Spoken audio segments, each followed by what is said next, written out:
Hello,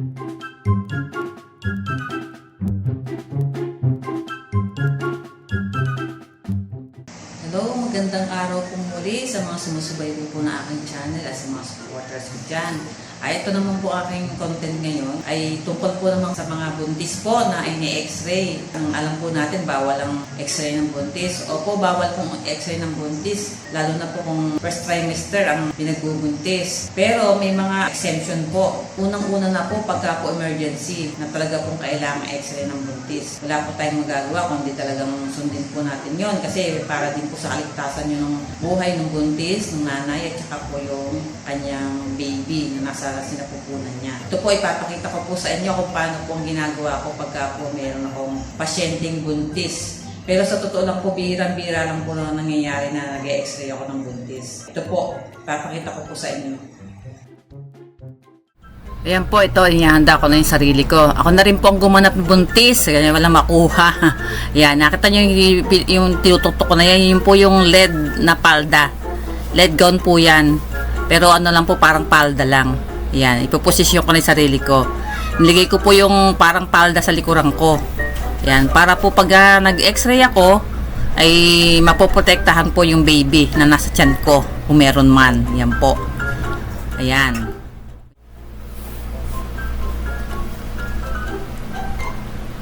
Yan, isusunod naman ako ihahanda. Yan, ito po, yan pong, ilalagay ko naman yung panel sa tabletop po. Ayan. Ang x-ray ko dyan, yung ulo ko naman. Yan. Yan po yung panel. Kumbaga po, digital na po kasi ang aming x-ray. Dati po cassette po ang tawag dyan. Ngayon po ay panel na. Yan po, hihiga ako. Kunyari po ang x-ray sa akin na yung aking ulo.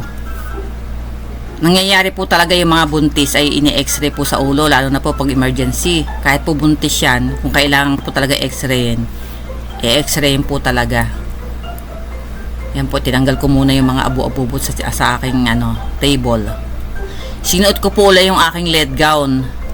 Nga po pala, yung LED gown made po yan sa sa LED, sa tingga kung sa Tagalog. Hindi po kasi na penetrate ng radiation yung yung tingga.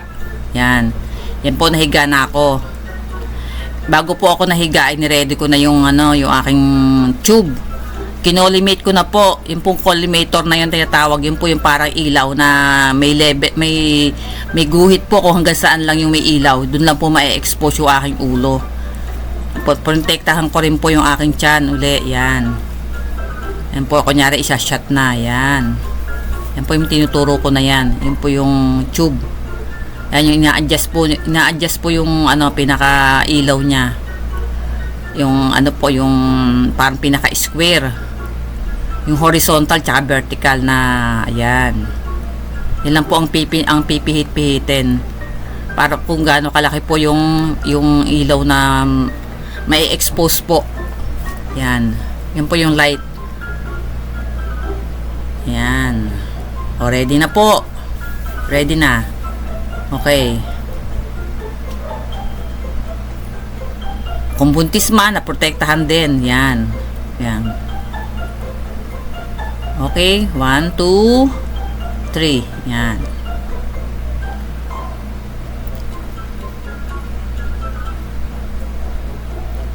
Yan po. Okay na. Bangon na po.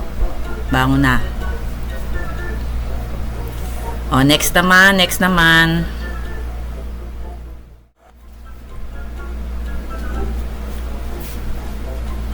Yan po, tabletop ulit tayo. Ang i-x-rayin ko to, kunwari yung aking paa o ang aking binti. Aking leg. Left leg.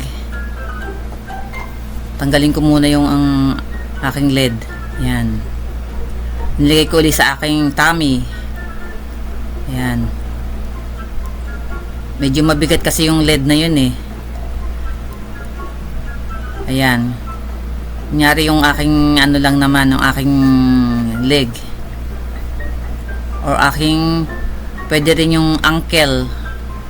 Yan.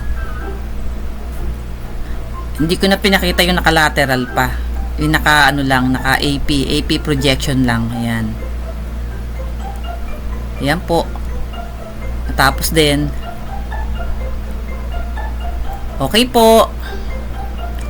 Kung naintindihan nyo po, maraming po salamat. Don't forget po to subscribe sa aking channel, My Golden Life TV, para po sa munting kaalaman. Yan po ang aking panel uli. Pinapakita ko ang aking tube. X-ray tube. Vertical cassette holder. Yan po. Yung mga nakikita nyo na yan.